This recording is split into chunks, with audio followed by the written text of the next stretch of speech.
Pecados secretos. Por Charles Haddon Spurgeon. Líbrame de los que me son ocultos. Salmo 19, 12. Biblia de las Américas. Absuélveme de los que me son ocultos.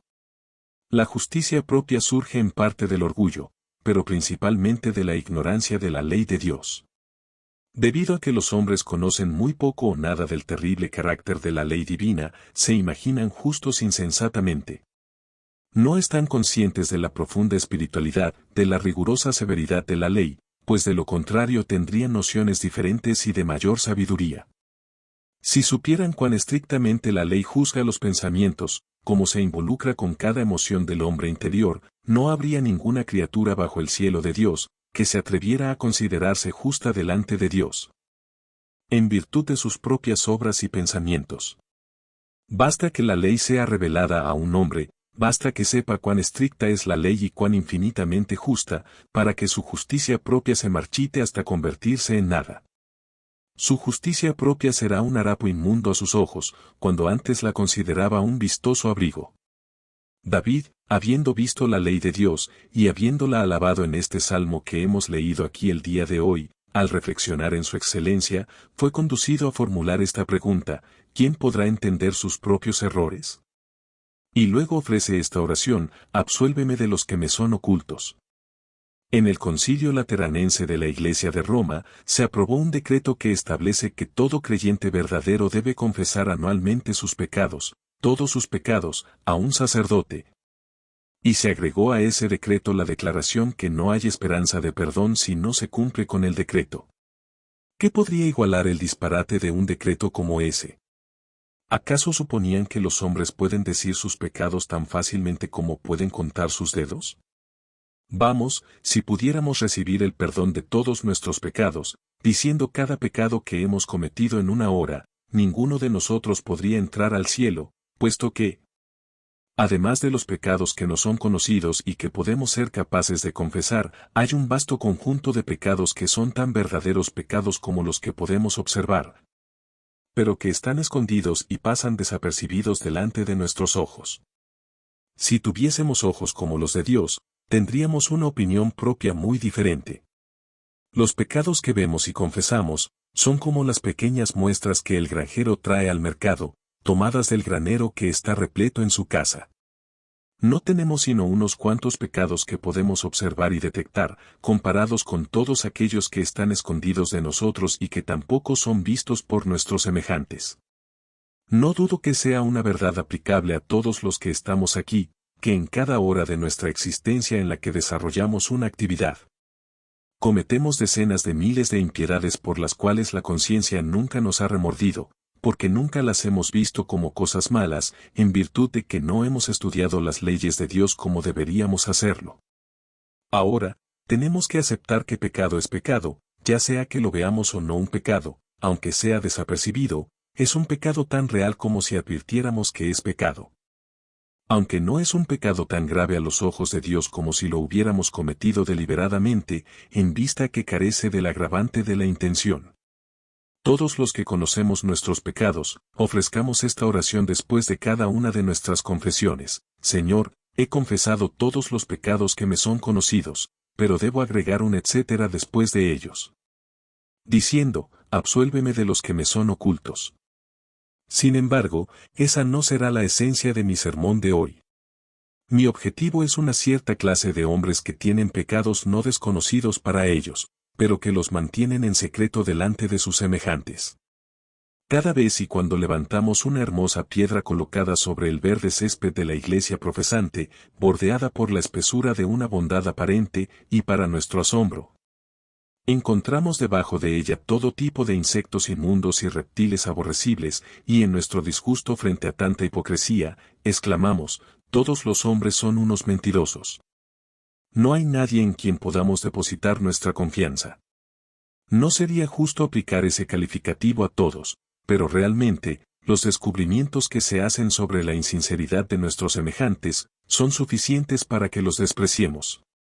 Pues pueden ir muy lejos en cuanto a las apariencias, y sin embargo albergan muy poca pureza de corazón. A ustedes, señores, que pecan en secreto, pero que hacen profesión de fe, a ustedes que quebrantan los pactos de Dios en la oscuridad, pero que se ponen máscaras de bondad cuando están en la luz, a ustedes, señores, que cierran las puertas y cometen impiedades en secreto, a ustedes voy a predicar esta mañana. Oh, que Dios se agrade en hablarles también, y los conduzca a decir esta oración: absuélveme de los que me son ocultos.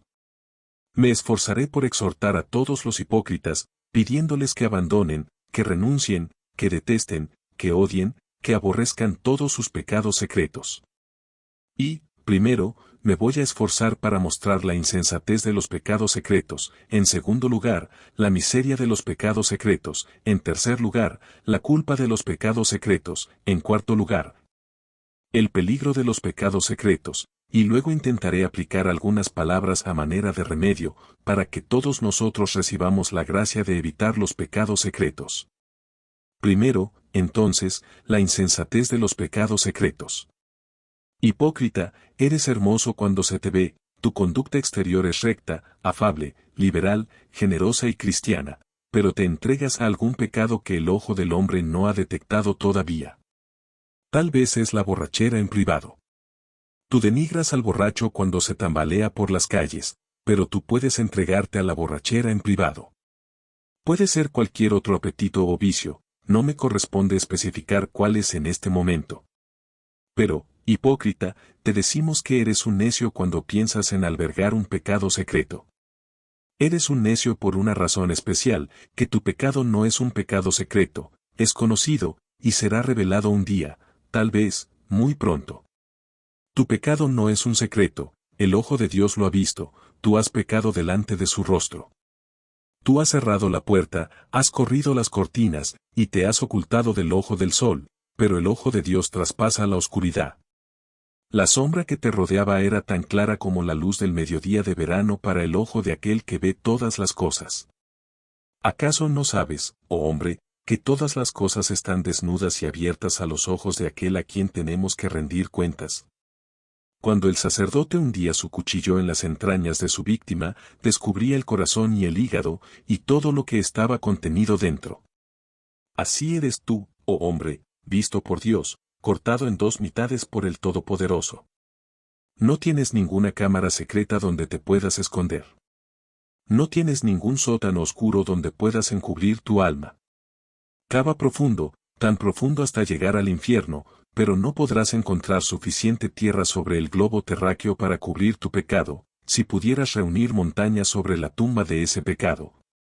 Esas montañas contarían el secreto de quien está bajo sus entrañas. Si pudieras arrojar tu pecado al mar, 1000 olas susurrantes contarían el secreto. No es posible que lo escondas de Dios. Tu pecado está fotografiado en el alto cielo. El acto, cuando fue cometido, fue fotografiado en el cielo y allí permanecerá, y un día tú serás revelado al ojo curioso de todos los hombres, como un hipócrita y un falso, que cometiste el pecado en un supuesto secreto. Aunque eras observado por Jehová que todo lo ve. Oh, cuán insensatos son los hombres cuando piensan que pueden hacer algo en secreto. Este mundo es semejante a esas colmenas de cristal, dentro de las cuales trabajan las abejas, las podemos observar y vemos todas las operaciones de esas criaturitas. Así, Dios mira desde arriba y lo ve todo. Nuestros ojos son débiles. No podemos ver en la oscuridad. Pero su ojo, como un orbe de fuego, traspasa las tinieblas. Él lee los pensamientos del hombre y ve sus actos, cuando cree que está muy escondido. Oh, este pensamiento bastaría para refrenarnos de todo pecado, si verdaderamente lo aplicáramos a nosotros: tú eres Dios que ve, ladrón, detente. Deja eso que te has robado. Dios te ve. Ningún ojo de detección en la tierra te ha descubierto, pero los ojos de Dios te están mirando ahora a través de las nubes. Blasfemo. Aquellas personas que te preocupan no oyeron tu juramento, pero Dios sí lo escuchó. Penetró en los oídos del Señor Dios de los ejércitos. Ah, tú, que llevas una vida inmunda, y sin embargo pareces un comerciante respetable que muestra a los hombres un carácter afable y bueno. Tus vicios son todos conocidos y están escritos en el libro de Dios. Él guarda un diario de todos tus actos. ¿Y qué pensarás en aquel día cuando una muchedumbre esté reunida, comparada con la cual, esta inmensa multitud no es sino una gota en un balde, y Dios lea la historia de tu vida secreta? Y los hombres y los ángeles la escuchen. Estoy seguro que no hay nadie a quien le guste que se lean todos sus secretos, en especial, nuestros secretos pensamientos. Si yo eligiera de entre esta congregación al hombre más santo, y le pidiera que pasara al frente y le dijera, bien, Señor, yo conozco todos sus pensamientos, y estoy a punto de contarlos, estoy seguro que me ofrecería el soborno más grande que pudiera conseguir, para que yo ocultara al menos algunos de ellos. Cuente, me diría, mis acciones, de ellas no me avergüenzo, pero no cuente mis pensamientos ni mis imaginaciones, de ellos siempre estaré avergonzado delante de Dios. Cuán grande, entonces, pecador, será tu vergüenza cuando tus lascivias secretas, tus transgresiones privadas, tus crímenes ocultos sean anunciados desde el trono de Dios y publicados por su propia boca. Y con una voz más fuerte que 1000 truenos sean predicados a los oídos del mundo congregado. ¿Cuál no será tu terror y confusión entonces, cuando todas las obras que has hecho sean publicadas a la faz del sol, a los oídos de toda la humanidad? Oh, renuncia a la insensata esperanza de sigilo, pues tu pecado ha sido registrado en este día, y será publicado un día en todas las paredes del cielo. A continuación, veamos la miseria de los pecados secretos. De todos los pecadores, el hombre que hace una profesión de religión y sin embargo vive en la iniquidad, es el más miserable. Un impío descarado, que toma un vaso en su mano y dice, soy un borracho, y no me avergüenzo de serlo, será indeciblemente miserable en los mundos venideros, pero aunque sea breve, tiene su hora de placer. Un hombre que maldice y dice juramentos, y afirma, esa es mi costumbre, soy un blasfemo, y hace una profesión de ello, tiene, al menos, algo de paz en su alma, pero el hombre que camina con el ministro de Dios, que está unido a la iglesia de Dios, que sale delante del pueblo de Dios y se une a él, y luego vive en pecado, cuán miserable debe ser su existencia. Vamos, tiene una existencia peor que el ratón que está en su escondrijo de la sala, y corre a escondidas para recoger las migajas, y luego regresa velozmente a su agujero. Tales hombres deben apresurarse a salir para pecar de vez en cuando, y cuán temerosos están de ser descubiertos. Un día, tal vez, se muestra su carácter, pero con maravillosa astucia se las arreglan para esconderlo y disimularlo, pero al siguiente día otra cosa vuelve a suceder, y viven en constante temor, diciendo mentira tras mentira, tratando de que la última mentira sea convincente, agregando engaño tras engaño, para que los demás no los descubran. Oh, es una enmarañada tela la que tejemos. Cuando una vez nos aventuramos a engañar. Si voy a ser un impío, llevaré la vida de un pecador fanfarrón, que peca delante de la faz del día, pero, si peco, no voy a actuar como un hipócrita y un cobarde. No voy a profesar ser de Dios, mientras gasto mi vida para el diablo. Esa forma de engañar al diablo es algo de lo que todo pecador honesto deberá avergonzarse. Dirá, ahora, si en verdad sirvo a mi Señor, le serviré de una forma declarada, no fingiré al respecto, si hago una profesión, la cumpliré, pero si no la hago, si vivo en pecado, no voy a disimularlo por medio de hipocresía y engaño. Algo que ha desjarretado a la Iglesia y que ha partido su vigor en dos, ha sido la hipocresía más infame. ¿En cuántos lugares hay hombres a quienes podríamos alabar hasta los propios cielos, si creyéramos en sus palabras, pero que arrojaríamos al abismo más profundo si pudiéramos ver sus acciones secretas? Que Dios perdone a cualquiera que esté actuando así. Yo casi diría que difícilmente podría perdonarle. Yo puedo perdonar al hombre que se entrega al desenfreno abiertamente y no profesa ser mejor. Pero al hombre que adula, y habla con engaño, y simula, y ruega, y luego vive en pecado, a ese hombre lo odio, no puedo soportarlo, lo aborrezco con toda mi alma. Si se volviera de sus caminos, lo amaría, pero en su hipocresía, es para mí la más aborrecible de todas las criaturas. Dice un cuento que la rana en verdad lleva una joya en su cabeza, pero este hombre no tiene ninguna, sino que carga con la inmundicia mientras simula estar enamorado de la justicia. Una simple profesión, señores, no es más que ostentación maquillada para ir al infierno, es como los penachos en la carroza fúnebre y los jaeces que llevan los negros caballos que arrastran a los hombres a sus tumbas.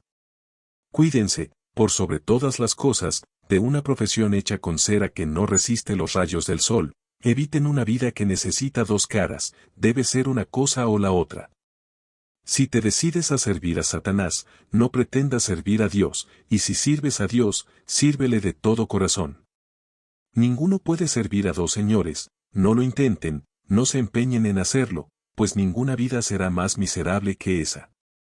Por sobre todas las cosas, eviten cometer actos que sea preciso esconder. Hay un singular poema escrito por Ood, llamado El sueño de Eugenio Aram, una poesía sumamente notable en verdad, que ilustra el punto sobre el que estoy reflexionando. Aram ha asesinado a un hombre y ha tirado su cuerpo al río, una lenta corriente, negra como tinta, profunda en extremo. Al día siguiente visita la escena de su culpa. Y buscó la negra poza maldita. Con una desordenada mirada recelosa. Y vio al muerto en el lecho del río. Pues el infiel curso estaba seco. Luego cubrió el cadáver con montones de hojas, pero un viento violento cubrió el bosque dejando el secreto a la intemperie y bajo el sol. Entonces caí rostro en tierra. Y por primera vez comencé a llorar. Pues entonces supe que mi secreto era uno. Que la tierra rehusaba guardar. En suelo o mar, aunque estuviera a 10.000 brazas de profundidad. Él profetiza que será descubierto en notas quejumbrosas. Enterró a su víctima en una cueva y la cubrió con piedras, pero cuando los años completaron su cansada ronda, el hecho macabro fue descubierto y el asesino fue ejecutado. La culpa es un chambelán ceñudo, aun cuando sus dedos no estén teñidos de sangre. Los pecados secretos traen ojos afiebrados y noches de insomnio, hasta que los hombres apagan sus conciencias y se tornan realmente maduros para la fosa. La hipocresía es un juego difícil de jugar, pues se trata de un engañador ante muchos observadores, y ciertamente es un intercambio miserable, que conducirá al fin, como su certero clímax, a una tremenda bancarrota. Ustedes que han pecado sin ser descubiertos, estén seguros que su pecado los encontrará, y consideren que puede encontrarlos antes de que pase mucho tiempo. El pecado, como el asesinato, será descubierto. Los hombres cuentan sus historias inclusive en sus sueños. Dios ha compungido de tal manera algunas veces a los hombres en sus conciencias, que han sido obligados a pasar al frente y confesar la historia. Pecador secreto. Si quieres el gusto anticipado de la condenación en la tierra, continúa con tus pecados secretos, pues nadie es más miserable que el que peca secretamente pero trata de preservar su imagen. Aquel siervo, perseguido por sabuesos sangrientos, con las fauces abiertas, es mucho más feliz que el hombre que es perseguido por sus pecados. Aquel pájaro, atrapado en la red del cazador, y luchando por escapar, es mucho más feliz que aquel que se ha tejido a su alrededor una red de engaño. Y se esfuerza por escapar de ella día con día haciendo que los trabajos sean más difíciles y la red se haga más fuerte. Oh, la miseria de los pecados secretos. En verdad, uno puede orar, líbrame de los que me son ocultos. Y ahora, a continuación, la culpa, la solemne culpa del pecado secreto. Ahora, Juan, ¿tú crees que no hay nada malo en una cosa hasta que alguien la vea, no es cierto? Sientes que es un gran pecado que tu jefe te descubra robando del cajón donde guarda su dinero, pero que no es pecado si no te descubre, ningún pecado. Y usted, señor, se imagina que es un pecado grave hacer trampas en el negocio, si es descubierto y llevado a la corte, pero hacer fraude sin ser descubierto nunca, eso está muy bien, no diga nada al respecto. Señor Spurgeon, se trata de negocios, usted no debe inmiscuirse en los negocios, los fraudes que no son descubiertos, no deben representar ningún problema para usted. La medida común del pecado es su notoriedad. Pero yo no creo en eso. Un pecado es un pecado, ya sea que se cometa en privado o delante del ancho mundo. Es muy singular cómo los hombres miden la culpa. Un obrero del ferrocarril pone una señal equivocada y hay un accidente, el hombre es juzgado y es severamente censurado. El día anterior también había puesto la señal equivocada, pero no hubo ningún accidente, y por tanto nadie lo acusó por su descuido. Pero era exactamente lo mismo, accidente o no accidente, el accidente no generó la culpa, sino el acto, no fue su notoriedad y ni siquiera su consecuencia. Era su responsabilidad haber tenido cuidado. Y era tan culpable la primera vez como lo fue en la segunda instancia, pues expuso negligentemente vidas humanas. No midan el pecado por lo que otras personas digan de él, sino mídanlo por lo que Dios dice de él y lo que les digan sus propias conciencias. Ahora, yo sostengo que el pecado secreto, en todo caso, es el peor de los pecados, porque el pecado secreto implica que el hombre que lo comete tiene anidado al ateísmo en su corazón. Se preguntarán cómo puede ser eso. Yo respondo que podrá ser un cristiano que profesa, pero le diré en su cara que es un ateo práctico, si se esfuerza por mantener una profesión respetable delante del hombre, y luego transgrede en secreto. Díganme, ¿acaso no es un ateo el que dice que hay un Dios, pero al mismo tiempo le da más importancia al hombre que a Dios? ¿Acaso no es la propia esencia del ateísmo, no es una negación de la divinidad del Altísimo, cuando los hombres valoran con ligereza a Dios y dan más importancia al ojo de la criatura que a la observación de su Creador? Hay personas que por nada del mundo dirían una mala palabra en presencia de su ministro, pero lo pueden hacer cuando saben que Dios los está viendo. Esos son ateos.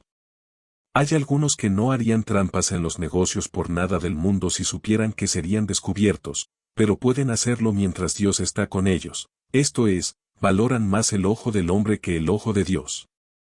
Y piensan que es peor ser condenados por el hombre, que ser condenados por Dios.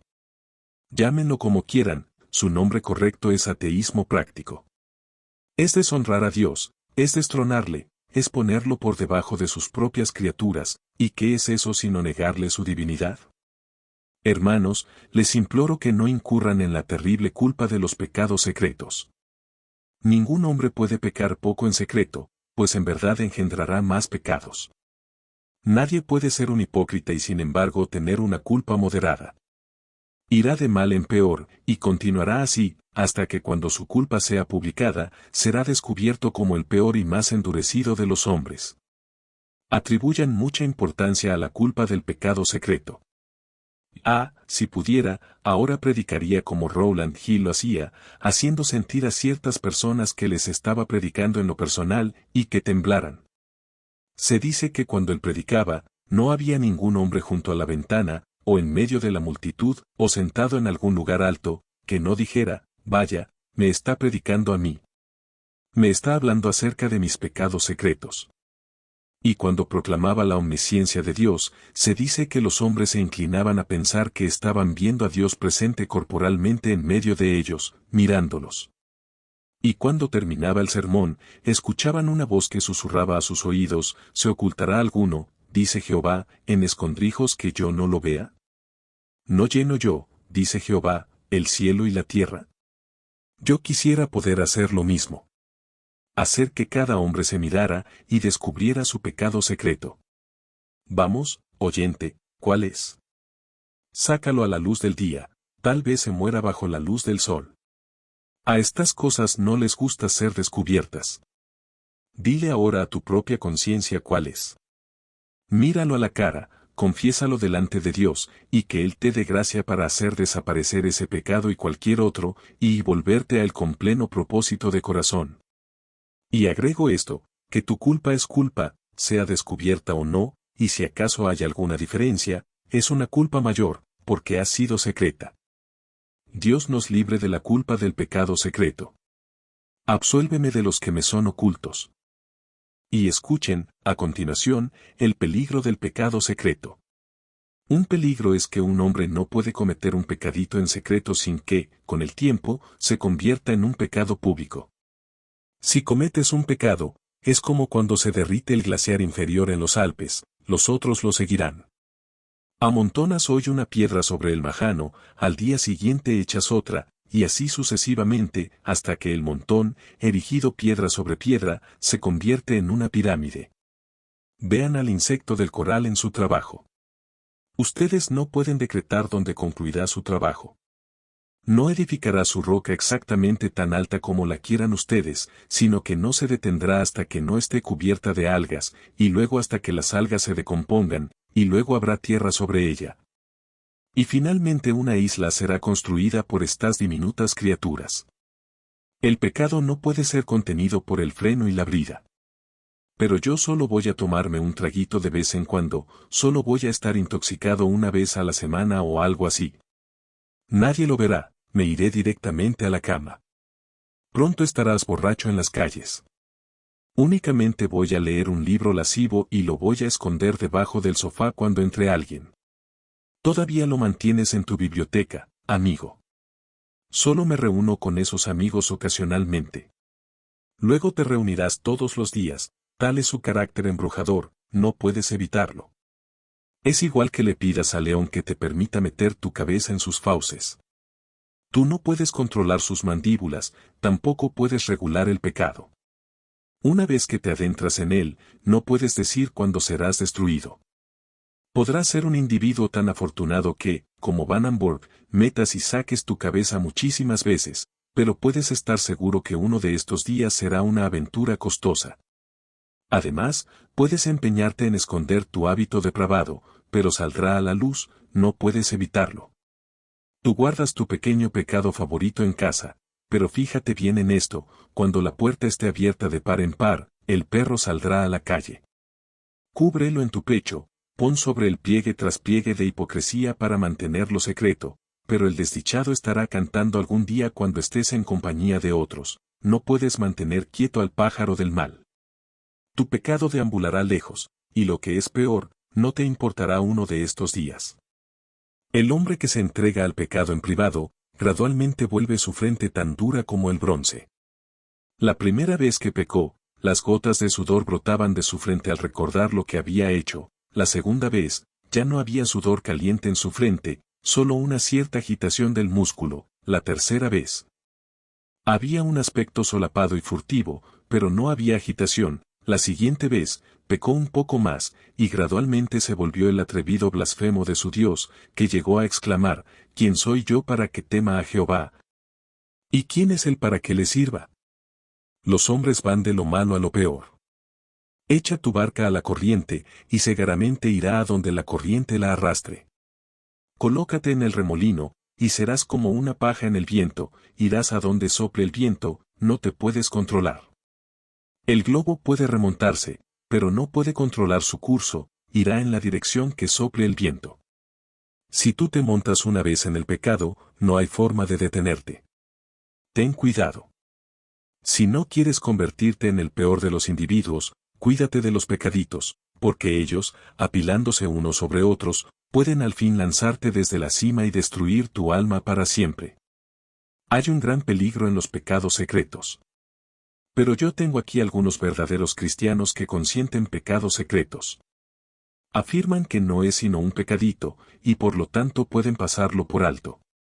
Queridos hermanos, les hablo a ustedes ahora, y me hablo a mí mismo, cuando digo esto, destruyamos todos nuestros pequeños pecados secretos. Son llamados pequeños y si lo son, recordemos que son las zorras, inclusive las zorras pequeñas, las que destruyen nuestros viñedos, pues nuestros viñedos tienen tiernos retoños. Cuidémonos de nuestros pequeños pecados. Un pecadito, como una piedrita en el zapato, hará que el viajero que va al cielo camine con mucha dificultad. Los pecaditos, como ladronzuelos, pueden abrir la puerta a los más grandes que están afuera. Cristianos, recuerden que los pequeños pecados deterioran su comunión con Cristo. Los pecaditos, como las manchitas en la seda, pueden dañar la fina textura de la comunión. Los pecados pequeños, como las pequeñas irregularidades de una maquinaria, pueden dañar todo el tejido de su religión. Una mosca muerta arruina todo el tarro de ungüento. Ese cardo puede llenar todo un continente de cizaña nociva. Hermanos, matemos nuestros pecados tan pronto los descubramos. Alguien dijo, el corazón está lleno de pájaros inmundos. Es su jaula. Ah, dijo otro teólogo, pero no debes hacer una apología de eso, pues la responsabilidad del cristiano es torcerles el cuello. Y así es. Si hay cosas malas, nuestra responsabilidad es matarlas. Los cristianos no deben tolerar pecados secretos. No debemos albergar traidores, es alta traición en contra del Rey del Cielo. Arrastrémoslos a la luz, y ofrezcámoslos sobre el altar, renunciando a nuestros pecados secretos más queridos, siguiendo la voluntad y el mandamiento de Dios. Hay un gran peligro en el pequeño pecado secreto, por tanto evitémoslo, no pasemos cerca de él, volvámonos de él y huyamos de él, y que Dios les dé gracia para dominarlo. Y ahora, para concluir, voy a exhortar con todo mi poder a algunos de ustedes a quienes Dios ha compungido en sus conciencias. He venido a suplicarles, hasta las lágrimas si fuera posible, que renuncien a sus pecados secretos. Tengo a uno aquí por quien bendigo a Dios, le amo, aunque no le conozco.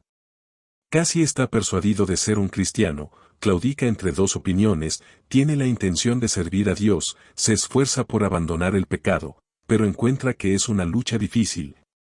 Y por lo pronto no sabe qué será de él. Me dirijo a él con todo mi amor, amigo mío, conservarás tu pecado y te irás al infierno, o dejarás tu pecado e irás al cielo. Esta es la solemne alternativa, la presento a todos los pecadores que han despertado, que Dios elija por ustedes, de otra manera tiemblo al pensar cuál alternativa podrán elegir.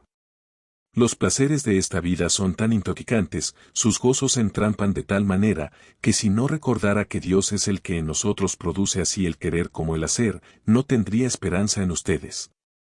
Pero confío que Dios decidirá el asunto.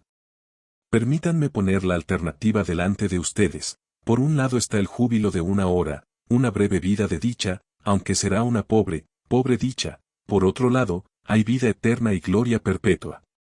De un lado, hay una felicidad transitoria, y después sobrecogedora aflicción, en este caso, hay sólida paz y gozo eterno, y después bienaventuranza sobreabundante.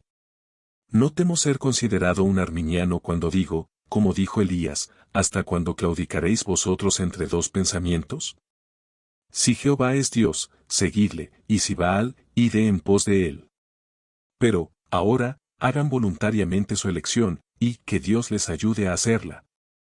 No digan que van a adoptar la religión sin tomar en cuenta primero su costo, recuerden, está su lujuria a la que deben renunciar, su placer que deben abandonar. ¿Pueden hacerlo por Cristo? ¿Pueden? Yo sé que no pueden, a menos que la gracia de Dios les ayude para hacer esa elección.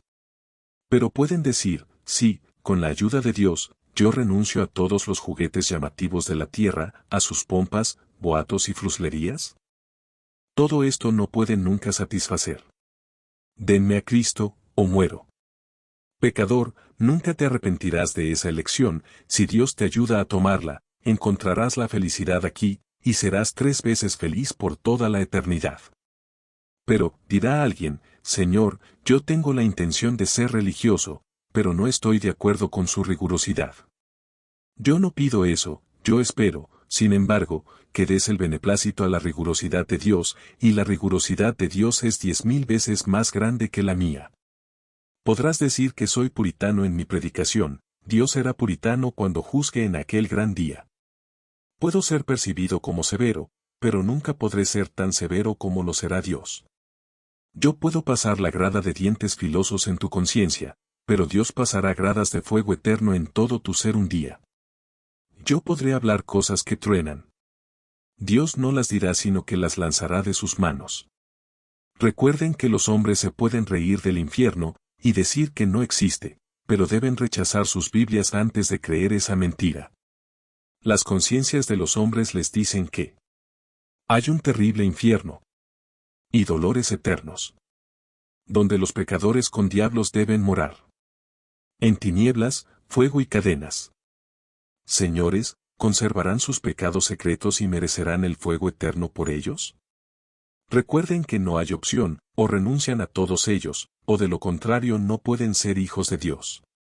No se pueden alcanzar ambas cosas, no puede ser Dios y el mundo, no puede ser Cristo y el diablo, debe ser uno u otro. Que Dios les dé gracia para renunciar a todos los pecados, pues ¿cuánto valen? Son sus engañadores ahora, y serán sus torturadores para siempre. Que sus ojos estuviesen abiertos para ver la podredumbre, el vacío y el embuste de la iniquidad.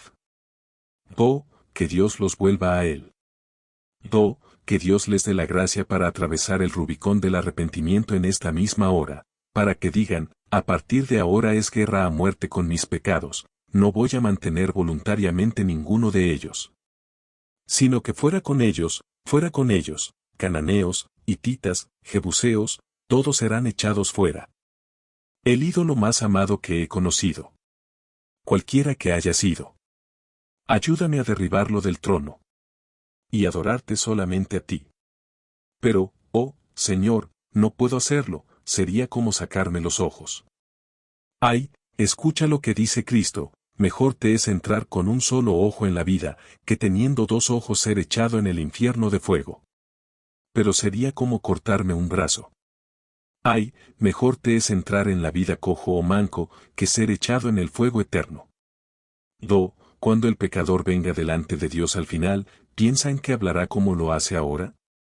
Dios revelará sus pecados secretos, el pecador no dirá entonces, Señor, consideraba a mis pecados secretos tan dulces, que no podía renunciar a ellos. Me imagino cuán diferente será entonces.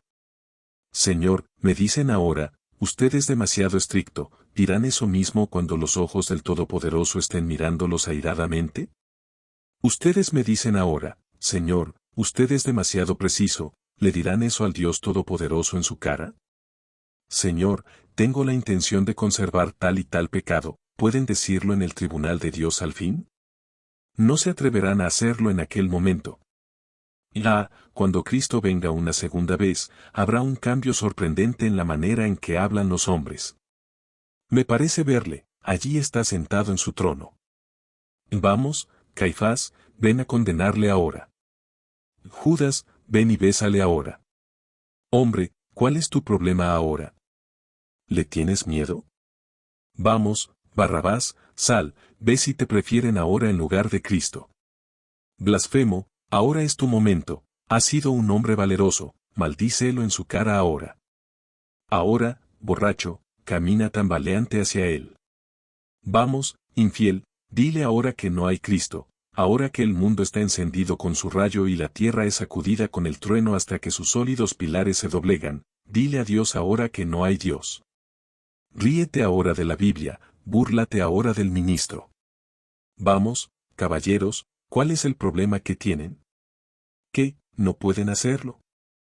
Allá los tienen, han huido a los montes y a las rocas, y decían a los montes y a las peñas, caed sobre nosotros, y escondednos del rostro de aquel que está sentado sobre el trono, donde están ahora sus jactancias. ¿Sus alardes, y sus glorias? Ay de ustedes en aquel terrible día de maravillas. Pecador secreto, ¿qué será entonces de ti? Sal de este lugar sin tu máscara, sal para examinarte, sal para doblar tu rodilla, sal para llorar, sal para orar. Que Dios te dé gracia para creer. Y, cuán placentero es el pensamiento que hoy los pecadores han huido para refugiarse en Cristo, y los hombres han nacido de nuevo para Jesús. Hermanos, antes de concluir, repito las palabras que han causado tanta polémica, es ahora o nunca, es volverse o perderse. Lo digo solemnemente a los ojos de Dios, si no fuera la verdad de Dios, yo debo dar cuentas por ello en el gran día de rendir cuentas. Sus conciencias les dicen que es verdad. Llévenselo a casa, y búrlense de mí si quieren, hoy estoy limpio de su sangre, si alguien no busca a Dios, sino que vive en pecado, yo seré limpio de su sangre en aquel día cuando demande sus almas de mano del atalaya, que Dios les conceda que queden limpios de una manera bendita. Cuando bajé las escaleras de este púlpito el domingo pasado o tal vez hace 2 domingos, un amigo me dijo unas palabras que han permanecido en mi mente desde entonces, Señor. Hay 9,000 personas hoy que no tendrán excusa en el día del juicio. Eso es válido para ustedes también hoy. Si son condenados, no será por falta de predicación a ustedes, ni tampoco será por falta de oración por ustedes. Dios sabe que si mi corazón pudiera partirse por sus almas, lo haría, porque Dios me es testigo de cómo los amo a todos ustedes con el entrañable amor de Jesucristo. Que Él toque sus corazones y los lleve a Él. Pues la muerte es algo solemne, la condenación es algo terrible, estar sin Cristo es algo espantoso, estar muerto en el pecado es algo pavoroso. Que Dios los guíe a ver estas cosas como son, y los salve, por su misericordia. El que creyere y fuere bautizado, será salvo. Señor, escudriña mi alma, prueba cada pensamiento. Aunque mi propio corazón no me acuse de caminar con un falso disfraz. Ruego el juicio de tus ojos. ¿La perversidad secreta se oculta adentro? ¿Cedo ante algún pecado desconocido? Oh, vuelve mis pasos cuando me extravíe. Y condúceme en tu perfecto camino.